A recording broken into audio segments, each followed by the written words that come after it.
Les rendez-vous du notaire, chaque semaine, avec Quai des notaires, des réponses concrètes à vos questions.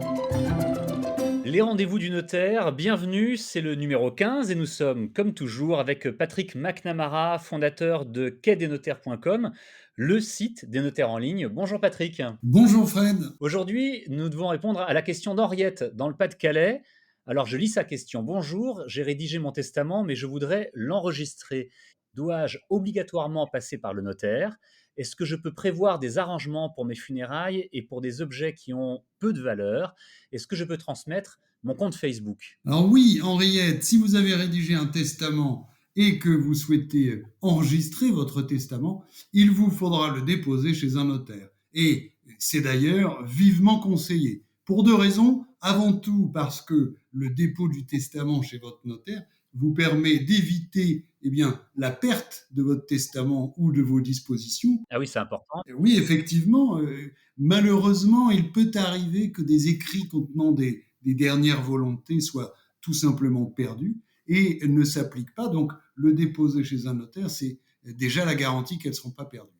Ensuite, en déposant vos dernières volontés chez un notaire, non seulement vous aurez la garantie qu'elles seront portées à la connaissance des héritiers, mais surtout que vos volontés pourront s'appliquer telles que vous le souhaitez. Alors, pour sécuriser la sauvegarde et la réalisation des testaments, les notaires ont créé en 1971, c'est pas tout jeune, le fichier central des dispositions de dernière volonté, plus simplement ce qu'on appelle aujourd'hui le fichier central des testaments. Et ce fichier, il recense la date de dépôt du testament, le nom et l'adresse de l'office notarial au sein duquel le testament est conservé. C'est une vraie base de données sécurisée, informatisée et gérée par le notariat. Et globalement, tous les types de testaments peuvent faire l'objet d'un dépôt au fichier des testaments. Donc, chère Henriette, vous pouvez tout à fait rédiger votre testament chez vous, c'est ce qu'on appelle un testament holographe, et l'apporter ensuite à votre notaire qui pourra le déposer au fichier des testaments. Alors, dans ces cas-là, comment est-ce que ça fonctionne, Patrick, concrètement? Alors, au moment de l'ouverture de la succession, le notaire chargé du dossier de succession interroge systématiquement dans chaque dossier le fichier des testaments et si le défunt avait rédigé un testament, le notaire se mettra immédiatement en contact avec son confrère chez qui le testament était déposé, il en obtiendra une copie et pourra ainsi faire exécuter les dispositions ou les dernières volontés du défunt en dressant ce qu'on appelle un acte de procès-verbal d'ouverture et de testament et de dépôt, du testament. Voilà. D'accord. Alors, attention, le défunt a pu rédiger plusieurs testaments, ça arrive, et s'il les a tous fait enregistrer, c'est généralement le dernier testament qui est pris en compte, mais à condition qu'il soit écrit dans le testament, j'annule toutes les dispositions ou tous les testaments antérieurs. Sinon, il peut y avoir des conflits entre les différents testaments. Donc c'est très important, ça, effectivement, vous faites bien de le préciser. Si on change son testament, si on en fait un nouveau, de préciser par écrit sur ce testament holographe qu'on annule les testaments précédents, les dispositions antérieures. Patrick, merci beaucoup pour ces éclairages. Henriette pourra-t-elle, elle nous demandait également si elle pourrait prévoir des arrangements pour ses funérailles ou pour des objets qui ont peu de valeur. Et puis, il y a cette question qui est intéressante aussi, surprenante mais intéressante en 2021. Est-ce qu'elle peut transmettre son compte Facebook? Oui, Henriette pourra prévoir d'abord, concernant ses funérailles ou des objets qui ont peu de valeur, elle pourra prévoir des dispositions si, bien sûr, elles sont juridiquement réalisables.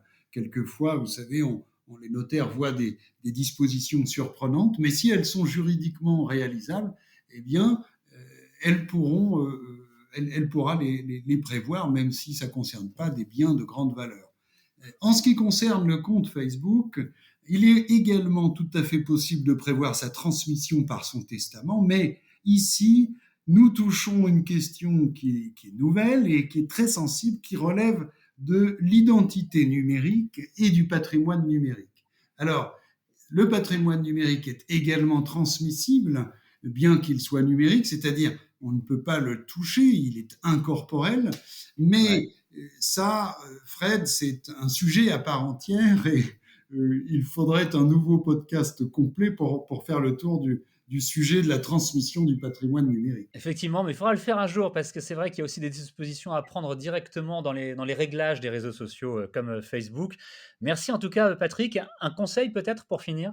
Oui, nous parlons ici de choses très importantes et pour vos dernières volontés, y compris pour votre patrimoine numérique, consultez votre notaire, déposez-lui votre testament, c'est ce qu'il y a de plus sécurisé. Et en plus, le fichier central des testaments, il est consultable par les notaires de tous les pays d'Europe, pratiquement, en tout cas tous les pays avec lesquels la France a passé un accord, donc la Belgique, l'Italie, le Royaume-Uni, l'Espagne, la Suisse et bien d'autres encore. Donc, ceci est possible même depuis l'étranger. Donc, mon conseil, consultez votre notaire pour votre testament. Et je pense que Henriette a toutes les réponses à ces questions et même plus. Merci beaucoup, Patrick McNamara. Je rappelle que vous êtes le fondateur de quai-des-notaires.com, le site des notaires en ligne. Et on vous retrouve bientôt pour un nouveau numéro des Rendez-vous du notaire. Merci Fred, à bientôt. Les Rendez-vous du notaire, chaque semaine, avec Quai des notaires, des réponses concrètes à vos questions.